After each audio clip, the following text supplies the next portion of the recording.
Today, we delve into a profound piece of living history, sharing the early life and experiences of Stanley Akita, whose childhood was deeply rooted in the sugarcane plantations of Hawaii. His story offers a unique lens into the Japanese-American experience, from a vibrant community life to the sudden, jarring shift brought by World War II. Stanley Akita's family roots were firmly planted in these islands. He recounts his parents' origins and his own birth in a plantation town. My mother was born in a place called Papaico, which is a few miles from where I was born. My dad was born where I was born, the sugar plantation town of Hanamo. So, both my parents were born in the United States, so I'm a genuine third generation. His mother, though not one to speak much of her own childhood, left a lasting impression with her skills. His family also ran a local business, a hub of community life. She had the perfect penmanship, and when she wrote letters to me, I'd show it to my friends. See, this is my mother's handwriting. And my dad also had terrific handwriting, which I was so envious of myself. My mother was a housewife and it kept a little store, which my dad had in the town of Hanamo. We had a drugstore type of place, where we had a soda fountain, and sold ice cream and candies, and little drugs, you know. The plantation system created a unique social structure, with different ethnic groups living in distinct camps. Yet, school brought them all together, fostering a fascinating blend of cultures. We have a sugar plantation system. When they imported Japanese from Japan, they had enough homes in a cluster, which we call camps, were nothing but Japanese. We have enough cluster for nothing by Filipinos.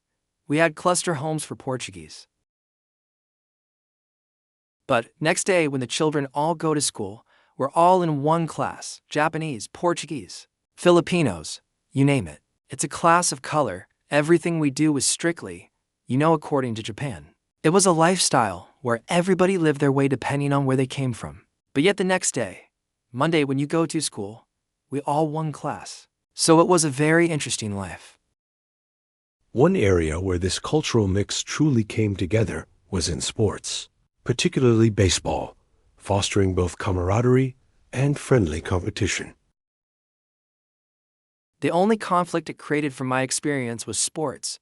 We had Portuguese team, Filipino team, Japanese baseball team, and we used to compete with each other all the time. And I know my dad's team just to keep other team from finding out how they trained. They used to run through the cane fields late in the evening so nobody knew where they were. Stanley also shares details about his father's teaching career and the broader management of the sugar plantations. He taught on the next plantation called Hakala, which is about 3 miles away. He used to commute there every day, and he taught here for many years. The sugar plantation ran from right outside of Hilo on the island of Hawaii up to Manaka, which is about 30 miles, and it was all partitioned off. The entire thing was managed by a company, Sea Brewing Company, and originally understand from England. And every plantation had to have a manager and supporting employees, mostly from Scotland.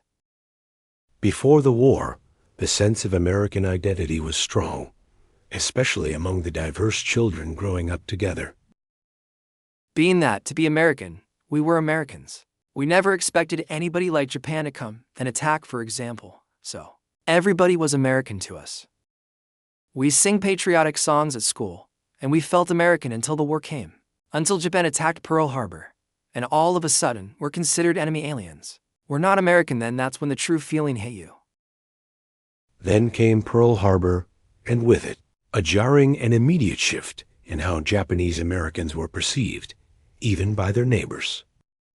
Well, I reported to work, and while washing dishes, a guy comes running in and tells everybody, they having a maneuver look so real, sounds like they're using live ammunition. Everybody thought it was a maneuver until later that day, when they recognized the Japanese plane, and says, it's a Japanese plane attacking.